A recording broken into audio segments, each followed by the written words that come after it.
diberi anugerah, dan aku yang penuh celah dibasuh darahnya, dibasuh darahnya, dibasuh darahnya. Pun aku yang penuh celah dibasuh darahnya. Jemaat dipersilakan duduk. Kita akan menerima firman Tuhan. Sebelumnya marilah kita berdoa. Bapa yang bertakhta dalam kerajaan surga yang mulia, Tuhan yang kami kenal dan kami percaya di dalam nama Tuhan Yesus Kristus, yang pada pagi hari ini kami memperingati kematiannya. Kami bersyukur ya Tuhan atas pengorbanan Tuhan Yesus. Karena itulah jalan pendamaian bagi kehidupan kami bersama dengan Tuhan. Kami bersyukur atas pengampunan yang Tuhan berikan atas segala dosa dan pelanggaran kami, sehingga kami dipererat lagi relasi dan hubungan kami dengan Allah. Bapa di dalam surga, Engkau sudah memberikan predikat kami sebagai orang-orang tetebusan, dan Engkau menghendaki agar kehidupan kami seturut dengan apa yang menjadi kehendak Tuhan. Pada pagi hari ini ya Tuhan, kami akan menerima firman Tuhan. Kami mohon kiranya Rohul Kudus menerangi hati kami, sehingga kami boleh menerima dengan benar, mengerti apa yang Tuhan kehendaki, dan melakukan apa yang menjadi kehendak Tuhan dalam kehidupan kami sebagai orang-orang percaya. Hamba-Mu dalam segala keterbatasan berserah di hadapan Tuhan dan memohon, biarlah Tuhan yang memberikan hikmat, sehingga apa yang hamba-Mu sampaikan seturut dengan kehendak-Mu dan membangun kehidupan iman kami. Dalam nama Tuhan Yesus Kristus, kami akan terima berkat firman Tuhan. Amin. Ibu bapak dan saudara yang terkasih di dalam Tuhan Yesus Kristus, pembacaan firman Tuhan yang menjadi dasar khotbah di dalam peringatan kematian Tuhan Yesus pada pagi hari ini terambil dari kitab Injil Yohanes pasal yang ke-19. Injil Yohanes pasal yang ke-19 ayat yang ke-16 sampai dengan ayat yang ke-37. Injil Yohanes pasal yang ke-19 ayat 16 sampai dengan ayat yang ke-37. Firman Tuhan demikian. Lembaga Alkitab Indonesia memberikan judul perikop ini, Yesus disalibkan. Mereka menerima Yesus. Sambil memikul salibnya, ia pergi keluar ke tempat yang bernama tempat tengkorak, dalam bahasa Ibrani Golgota. Dan di situ ia disalibkan mereka, dan bersama-sama dengan dia disalibkan juga dua orang lain, sebelah menyebelah, Yesus di tengah-tengah. Dan Pilatus menyuruh memasang juga tulisan di atas kayu salib itu, bunyinya, Yesus orang Nazaret, Raja orang Yahudi. Banyak orang Yahudi yang membaca tulisan itu, sebab tempat di mana Yesus disalibkan letaknya dekat kota, dan kata-kata itu tertulis dalam bahasa Ibrani, bahasa Latin, dan bahasa Yunani. Maka kata imam-imam kepala maka kata imam-imam kepala orang Yahudi kepada Pilatus, jangan engkau menulis Raja orang Yahudi, tetapi bahwa ia mengatakannya, "Aku adalah raja orang Yahudi." Jawab Pilatus, "Apa yang kutulis tetap tertulis." Sesudah prajurit-prajurit itu menyalibkan Yesus, mereka mengambil pakaiannya, lalu membaginya menjadi 4 bagian untuk tiap-tiap prajurit 1 bagian, dan jubahnya juga mereka ambil. Jubah itu tidak berjahit, dari atas ke bawah hanya 1 tenunan saja. Karena itu mereka berkata seorang kepada yang lain, "Janganlah kita membaginya menjadi beberapa potong, tetapi baiklah kita membuang undi untuk menentukan siapa yang mendapatnya. Demikianlah hendaknya supaya genaplah yang ada tertulis dalam kitab suci. Mereka membagi-bagi pakaianku di antara mereka, dan mereka membuang undi atas jubahku." Hal itu telah dilakukan prajurit-prajurit itu. Dan dekat salib Yesus berdiri ibunya dan saudara ibunya, Maria istri Klopas dan Maria Magdalena. Ketika Yesus melihat ibunya dan muridnya yang dikasihinya di sampingnya, berkatalah ia kepada ibunya, "Ibu, inilah anakmu." Kemudian katanya kepada murid-muridnya, "Inilah ibumu." Dan sejak saat itu murid itu menerima dia di dalam rumahnya. Sesudah itu, karena Yesus tahu bahwa segala sesuatu telah selesai, berkatalah ia, supaya genaplah yang ada tertulis dalam kitab suci, "Aku haus." Di situ ada suatu bekas penuh anggur asam. Maka mereka mencucukkan bunga karang yang telah dicelupkan dalam anggur asam pada sebatang hisop, lalu mengunjukkannya ke mulut Yesus. Sesudah Yesus meminum anggur asam itu, berkatalah ia, "Sudah selesai." Lalu ia menundukkan kepalanya dan menyerahkan nyawanya. Karena hari itu hari persiapan, dan supaya pada hari Sabat mayat-mayat itu tidak tinggal tergantung pada kayu salib, sebab Sabat itu adalah hari yang besar, maka datanglah orang-orang Yahudi kepada Pilatus dan meminta kepadanya supaya kaki orang-orang itu dipatahkan dan mayat-mayatnya diturunkan.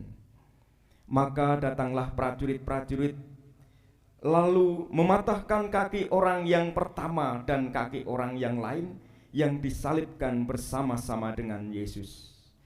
Tetapi ketika mereka sampai kepada Yesus dan melihat bahwa ia telah mati, mereka tidak mematahkan kakinya. Tetapi seorang dari antara prajurit itu menikam lambungnya dengan tombak, dan segera mengalir keluar darah dan air. Dan orang yang melihat hal itu sendiri yang memberikan kesaksian itu, dan kesaksiannya benar, dan ia tahu bahwa ia mengatakan kebenaran supaya kamu juga percaya. Sebab hal itu terjadi supaya genaplah yang tertulis dalam kitab suci, "Tidak ada tulangnya yang akan dipatahkan."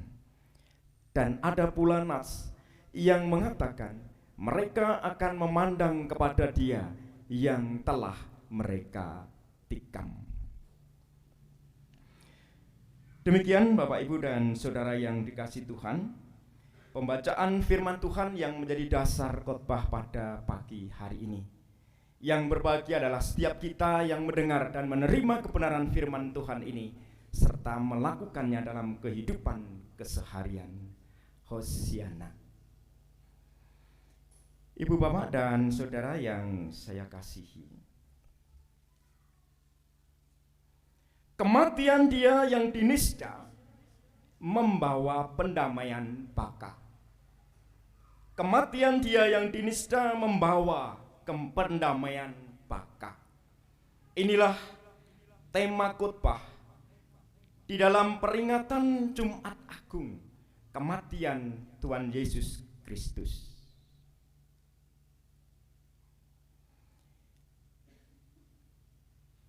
ada pertanyaan. Apa dan bagaimana hal itu terjadi? Apa dan bagaimana kematian Dia yang dinisda membawa pendamaian baka itu terjadi? Karena kalau kita berbicara tentang kematian, yang ada di benak kita, yang ada di dalam pikiran kita adalah sebuah kengerian. Yang ada di dalam benak kita adalah ketakutan, tangisan, dan ketidakpastian. Kalau kita berbicara tentang kematian, sedangkan pada pagi hari ini kita disajikan sebuah tema kematian Dia yang dinisda membawa pendamaian baka. Ibu bapak serta saudara yang terkasih di dalam Tuhan Yesus Kristus, kenapa sebuah kematian itu mengerikan? Kenapa sebuah kematian itu menakutkan? Dan tidak ada sebuah kepastian secara kemanusiaan. Mari kita perhatikan di dalam kitab Roma pasal yang ketiga. Di dalam kitab Roma pasal yang ketiga.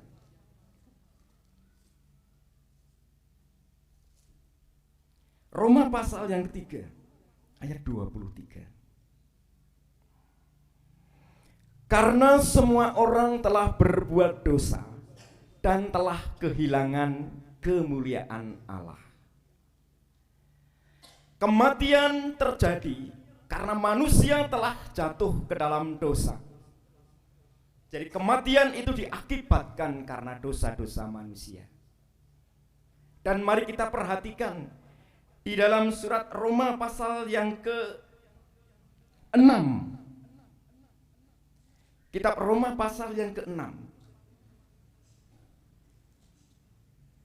Kita perhatikan ayat 23. Sebab upah dosa ialah maut, tetapi karunia Allah ialah hidup yang kekal dalam Kristus Yesus Tuhan kita.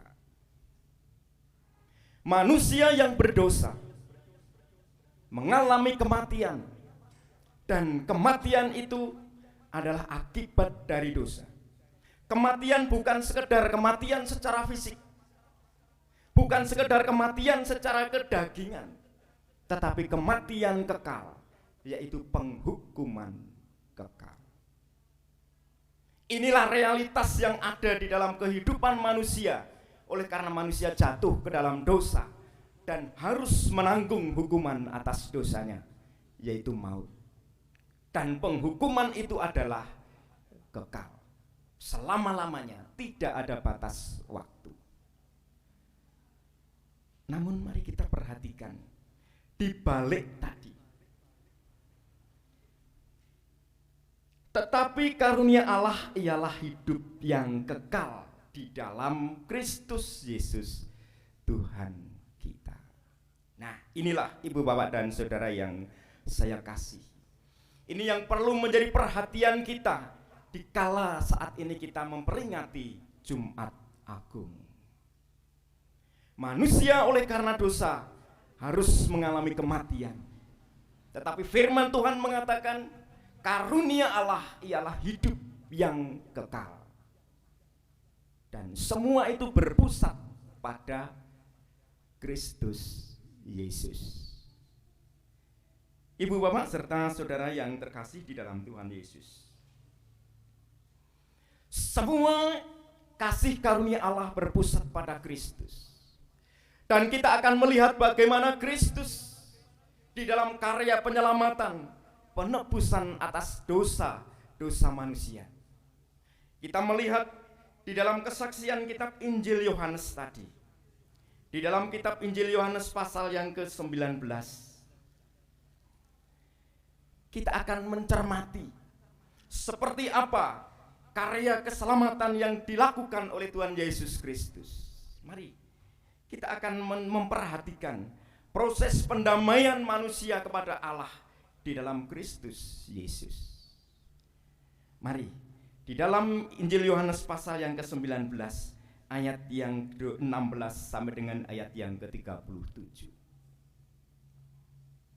Yang pertama kita melihat di dalam kondisi kelemahan secara fisik, bahkan kesakitan. Ayat 17 menyatakan bahwa Yesus harus memikul salibnya sendiri. Yesus harus memikul salibnya sendiri dalam kondisi kelemahan. Yesus harus memikul salibnya sendiri, kemudian berjalan ke Golgota atau ke tempat tengkorak. Ini adalah satu hal yang sangat berat secara kemanusiaan, karena kondisi kelemahan tidak memiliki daya atau tenaga, harus memikul salib. Itu pun masih disesah. Disesah atau dicambuk ya. Begitu sangat berat. Itu yang pertama. Kemudian yang kedua, Tuhan Yesus disalibkan. Yesus disalibkan bersama-sama dengan penjahat. Artinya apa, Ibu, Bapak, dan Saudara yang dikasihi Tuhan? Hukuman salib itu adalah hukuman yang paling berat pada saat itu. Diberikan hukuman itu kepada penjahat yang besar, pembunuh, ataupun penjahat-penjahat besar yang lain, misalkan perampok. Dan di sisi yang lain, Tuhan Yesus itu disalibkan bersama-sama dengan penjahat besar lainnya. Tuhan Yesus di sini disamakan dengan penjahat. Betapa di sini Tuhan Yesus sudah mendapatkan penghinaan itu. Dia yang tidak berdosa, dia yang tidak bersalah, disalibkan bersama-sama dengan penjahat besar. Kemudian setelah itu masih ada ejekan-ejekan, hinaan-hinaan yang lain yang dituliskan di atas kayu salib. Kalau kita memperhatikan betapa penderitaan yang sudah dialami oleh Tuhan Yesus ditambahkan dengan ejekan. Dan setelah itu, ketika Tuhan Yesus mengetahui bahwa segala sesuatu karya penyelamatan itu akan segera berakhir, Dia mengatakan, "Aku haus." Nah, kemudian yang diberikan oleh para prajurit itu bukan air minum yang segar, tetapi yang diberikan adalah anggur asam. Betapa perihnya rasa pada saat itu. Karena saya meyakini bahwa pada saat itu Tuhan Yesus terluka secara fisik, dan kemudian diberikan anggur asam. Dan yang terakhir, ketika sudah tiba waktunya, Tuhan Yesus menyerahkan nyawanya kepada Bapa di surga. Masih ada salah seorang prajurit yang menikam lambungnya. Ibu, Bapak, dan Saudara yang saya kasih, inilah yang dialami Sang Juru Selamat. Inilah yang dialami oleh Tuhan Yesus Kristus yang saat ini kita peringati kematiannya. Begitu berat kalau kita membayangkan. Bahkan ketika kita menonton film seperti ini, kita pasti meneteskan air mata. Belum kalau kita melihat secara langsung, atau bahkan kita mengalami penderitaan seperti apa yang dialami oleh Tuhan Yesus. Sangat berat. Ibu, Bapak, dan Saudara yang terkasih di dalam Tuhan, di dalam proses penebusan, disinilah Tuhan Yesus sangat direndahkan. Dia dinista, dia dihina, bahkan sampai seperti orang yang tidak memiliki harga diri. Begitu hina, begitu dinista oleh manusia di dalam dunia. Saudara yang terkasih, di dalam kitab Yesaya tadi, Yesaya pasal yang ke-53, saya akan baca ulang. Yesaya pasal yang ke-53 ayat 5. tetapi dia tertikam oleh karena pemberontakan kita. Ia diremukkan oleh karena kejahatan kita. Ganjaran yang mendatangkan keselamatan bagi kita ditimpakan kepadanya, dan oleh bilur-bilurnya kita menjadi sembuh. Ini berita yang luar biasa bagi setiap orang yang ada di dunia, terutama bagi kita yang menerima dan percaya. Karena apa? Peristiwa kesengsaraan Tuhan Yesus, peristiwa kematian Tuhan Yesus Kristus menyatakan iman kita. Apa yang terjadi di kayu salib itu memberikan penebusan atas dosa-dosa kita. Apa yang dilakukan oleh Tuhan Yesus di kayu salib itu menyembuhkan luka dosa-dosa kita. Namun marilah ibu, bapak, dan saudara yang dikasihi Tuhan, kita perlu juga memperhatikan, oleh pemberontakan kita, dia ditikam. Oleh pemberontakan kita, dia harus mengalami penderitaan itu. Nah, mari ibu, bapak, dan saudara yang saya kasihi,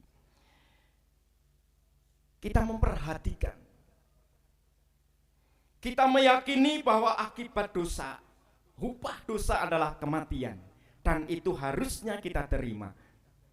Tetapi di dalam Kristus Yesus kita mendapatkan keselamatan itu. Pelanggaran kita, ibu, bapak, dan saudara yang saya kasihi, kalau kita berbicara tentang dosa, dosa itu bukan sekedar kejahatan yang tampak yang dilakukan oleh manusia, misalkan membunuh, mencuri, atau merampok dan seterusnya. Kejahatan atau dosa bukan sekedar seperti itu. Karena pada prinsipnya dosa itu adalah segala sesuatu yang menyimpang dari kehendak Allah. Dosa adalah sesuatu yang menyimpang dari kehendak Allah.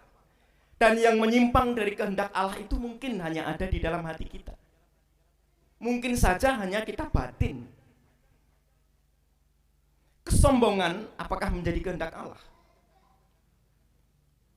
Artinya kalau kita memiliki kesombongan di dalam hidup, itu adalah dosa. Ketidakpedulian, egois, apakah ini dikehendaki oleh Tuhan? Apakah ini selaras dengan apa yang menjadi kehendak Allah? Tuhan menghendaki bagi setiap orang percaya untuk berbuat sesuatu bagi kehidupan sesama. Kalau kita memiliki egois di dalam diri kita, pementingan diri, dan tidak memiliki kepedulian kepada orang lain, bukankah ini menyimpang juga dari kehendak Allah?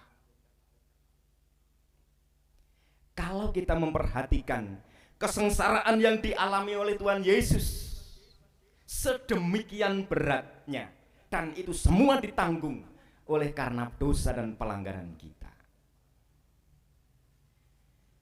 Apa yang dilakukan oleh Tuhan Yesus di sini membawa kita kepada kehidupan yang lebih baik. Bukan saja kehidupan yang lebih baik pada saat ini, karena dengan pengorbanan Tuhan Yesus Kristus di kayu salib, relasi kita dengan Allah yang sudah terputus disambung kembali. Dan bahkan bukan sekedar disambung, tetapi dipererat oleh tali kasih Kristus atas kita. Pendamaian itu sudah dilaksanakan oleh Tuhan Yesus. Dan setiap orang yang sudah diperdamaikan dengan Allah, Tuhan menghendaki kehidupan yang baru. Karena karya penyelamatan itu bukan berhenti kepada penebusan. Pengampunan dosa itu adalah awal dari kehidupan yang kekal. Kalau kita merasa sudah diampuni segala dosa dan pelanggaran kita, tetapi kita berhenti dan masih menjalani kehidupan seperti sebelum kita diselamatkan, apa gunanya?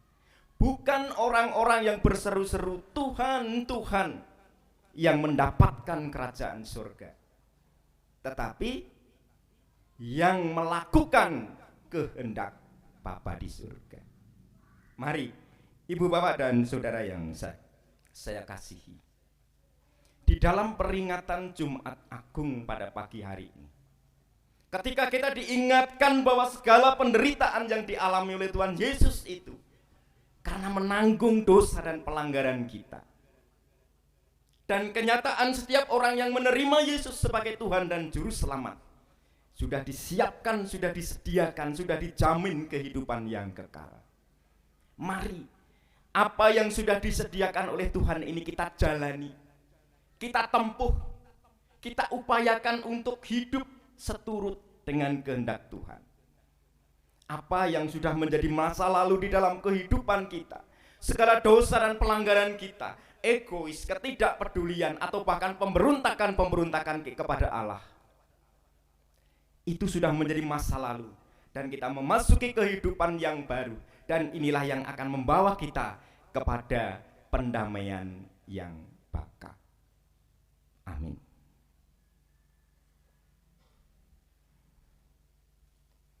Ibu, Bapak, dan Saudara yang dikasihi Tuhan, marilah kita masuk di saat hening sejenak. Kita perhatikan dan kita hayati apa yang menjadi kehendak Tuhan di dalam peringatan Jumat Agung pada pagi hari ini.